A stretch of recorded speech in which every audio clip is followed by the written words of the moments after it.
හොඳයි. අපි අද කතා කරන්න යන්නේ හරිම කුතුහලය දනවන දෙයක් ගැන. හිතන්න නිශ්චිත ප්‍රශ්න මාලාවක් අහලා දෙන්නෙක් අතරේ ආදරයක් ඇති කරන්න පුළුවන් කිව්වොත් ඒක ඇත්තක්ද? අපි බලමු. දැන් බලන්න ආදරය කියන්නේ අපිට පාලනය කරන්න බැරි අහම්බෙන් වෙන දෙයක් කියලානේ අපි හැමෝම වගේ හිතාගෙන ඉන්නේ. ඒක නිකම් අහසින් කඩා පාත් වෙනවා වගේ දෙයක්. අපි හිතාමතා ඇති කරගන්න දෙයක් නෙවෙයි කියලානේ අපි විශ්වාස කරන්නේ. හැබැයි මනෝවිද්‍යාව කියන්නේ ඒ කතාව සම්පූර්ණයෙන්ම වෙනස්. එයාලා කියන්නේ ආදරය කියන්නේ අහම්බයක් නෙවෙයි. ඒක නිශ්චිත ක්‍රමවේදයක් පාවිච්චි කරලා හිතාමතාම වුණත් දෙන්නෙක් අතරේ ගොඩනගන්න පුරුවන් දෙයක් කියලා. අහන්නත් පුදුමයි නේද? හරි. ඉතින් කොහොමද මේ වඩේ අදහසකට විද්‍යාත්මක පදනමක් ලැබෙන්නේ? අපි දැන් බලන්න යන්නේ ඒකට මුල් වුණු ඇත්තටම සිද්ධ වුණු හරිම පුදුම හිතෙන පරීක්ෂණයක් ගන්න. මේක කලේ ආතර් ඒරන් කියන මනෝවිද්‍යාඥයා. එයා මොකද කලේ? කවදාවත් දැකලා නැති ආගන්තුකයන් දෙන්නෙක්ව ලැබ් එකකට ගෙනල්ලා එකිනෙකාගෙන ප්‍රශ්න 36ක් අහන්න සැලැස්සුවා. ඊට පස්සේ කිසිම කතාවක් නැතුව විනාඩි 4ක් තිස්සේ එකිනෙකාගේ ඇස් දිහා බලන් ඉන්න කිව්වා. ප්‍රතිඵලය කවුරුත් හීනකින්වත් හිතපො නැති දෙයක් මාස 6කට පස්සේ අර ආගන්තුකයෝ දෙන්නා විවාහ වුණා. මේ සිද්ධියෙන් මුළු මනෝවිද්‍යා ලෝකෙම හොල්ලලා ගියා. හරි. එහෙනම් මොකද්ද මේ ප්‍රශ්න 36 තියෙන රහස? මේක නිකන් මැජික් එකක් නෙමෙයි. මේ පිටිපස්සේ හරිම ප්‍රබල මනෝවිද්‍යාත්මක මූලධර්මයක් ක්‍රියාත්මක වෙනවා. මේ හැම දෙයකම රහස තමයි vulnerability කියන දේ. සිංහලෙන් කිව්වොත් අනේකා ඉදිරියේ Tamange හිත විවෘත කිරීම, එහෙමත් නැත්නම් Tamange දුර්වල තැන්පවා හංගන්න නැතුව පෙන්නන එක. හිතන්න කවුරු හරි කෙනෙක් Tamanව විශ්වාස කරලා ඒ විදිහට විවෘත වෙනකොට ස්වභාවයෙන්ම අනෙක් කෙනාට හිතනවා ඒ විශ්වාසයට ප්‍රතිචාර දක්වන්න. අනේ අන්‍යෝන්‍ය විවෘත වීම තමයි දෙන්නෙක්ව ලං කරන්නේ. මේ වෙනස හරිම පැහැදිලි. බලන්න අපි සාමාන්‍යයෙන් කරන ස්මෝල් ටෝක්, එහෙම නැත්නම් නිකම් කතා බහ, ඒක අපිව තියන්නේ මතු පිටින්. ඒකෙන් අපි හැංගීම් හංගනවා.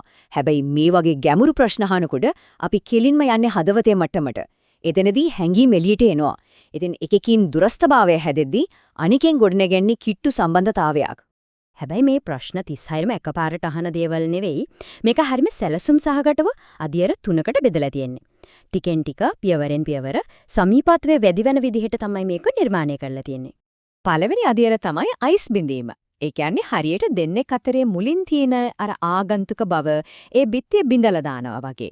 මේ ප්‍රශ්න හරිම සැහැල්ලුයි, ආරක්ෂාකාරී. අරමුණ තමයි දෙන්න අතරේ මුල්ම විශ්වාසය ගොඩනගලා කතාව පටන් ගන්න පහසු වාතාවරණයක් හදන එක.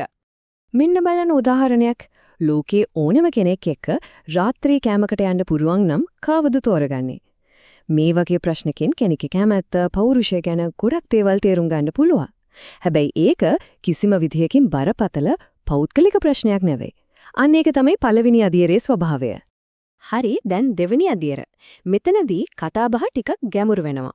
දැන් ප්‍රශ්න යොමු වෙන්නේ පුද්ගලික අදහස්, අමතක නොවන මතකයන්, ජීවිතයේ තියෙන වටිනාකම් වගේ දේවල් ගැන කතා කරන්න. උදාහරණයක් විදිහට මේ ප්‍රශ්නය ගැන හිතන්න. තව අවුරුද්දකින් හදිස්සියම මැරෙනවා කියලා දැනගත්තොත් දැනට ජීවත් වෙන විදිහේ මොනවා හරි වෙනස් කරනවද? ඇයි? බලන්න මේකෙන් කෙනෙක්ගේ ජීවිතයේ ප්‍රමුඛතා, එයාගේ බය, පසුතැවීම් මේ වගේ හරිම ගැඹුරු දේවල් එළියට එනවා. මෙතනින්දන් තමයි අර බැඳීම ඇක්තරම ශක්තිමත් වෙන්න පටන් ගන්නෙ. තුන්වෙනි අධ්‍යයන මේක තමයි ගැඹුරුම තැන. මෙතනදී සම්බන්ධය උපරිම මට්ටමටම යනවා. මේ ප්‍රශ්නවලට උත්තර දෙන්න නම් ලොකු අවංකකමක් වගේම අනේක ගැන ලොකු විශ්වාසයක් තියෙන්නම ඕනේ. මෙන්න බලන්න උදාහරණයක්. තමන්ගේ පෞද්ගලික ප්‍රශ්නයක් ගැන කියලා ඒකට මුහුණ දෙන විදිහ ගැන අනිත් කෙනාගෙන් උපදෙසක් ඉල්ලන්න. මේක නිකම්ම ප්‍රශ්නයක් නෙමෙයි. මේක සහයෝගී දෙයක්. තමන්ගේ ප්‍රශ්නයක් බෙදාගෙන උපදෙස් ඉල්ලනවා. අන්න එතකොට මම සහ ඔයා කියන තැනින් සම්බන්ධයේ අපි කියන තැනට එනවා. හරි. ප්‍රශ්න 36ම ඉවරයි. ඊට පස්සේ එන්නේ මේ ක්‍රියාවලියේ සමහර වෙලාවට වැදගත්ම කොටස වෙන්න පුළුවන්. ඒ වගේම වචන කිසිවක් පාවිච්චි නොකරන කොටස. ඒ තමයි අවසාන මිනිත්තු 4. මේක තමයි මුළු ක්‍රියාවලියම තීරණාත්මකම මොහොත කියලා කියන්න පුළුවන්. ඉතින් මේ මිනිත්තු 4 මොකද කරන්න තියෙන්නේ? එකම දෙයයි. කිසිම වචනයක් කතා නොකර වෙන කිසිම බාධාවක් නැතුව එකිනෙකාගේ ඇස් දිහා කෙලින්ම බලාගෙන ඉන්න එක.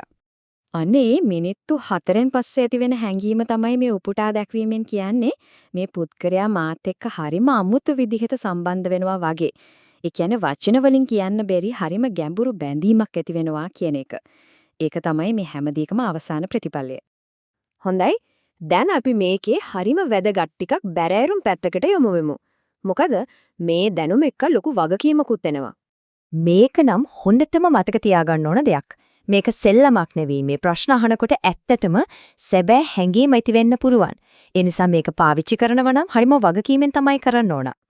ඉතින් මේ හැම දෙයකින්ම අපිට තේරුම් ගන්න පුරුවන් ප්‍රධානම දේ තමයි ආදරය කියන්නේ හදවත් දෙකක් අතර තියෙන විනිවිද භාවයක් කියන එක. මේ ප්‍රශ්න 36න් කරන්නේ අන්න ඒ සම්බන්ධතාවයට දොරක් විවෘත කරලා දෙන එක විතරයි. හැබැයි ඒ දුරින් එතුළට යනවා ඒක හරිම පරිස්සමෙන් හිතාමතාම කරන්න ඕනේ දෙයක්. ඉතින් අවසාන වශයෙන් අහන්න තියෙන ප්‍රශ්නේ තමයි මේ දොර අරින්නේ කාත් එක්කද?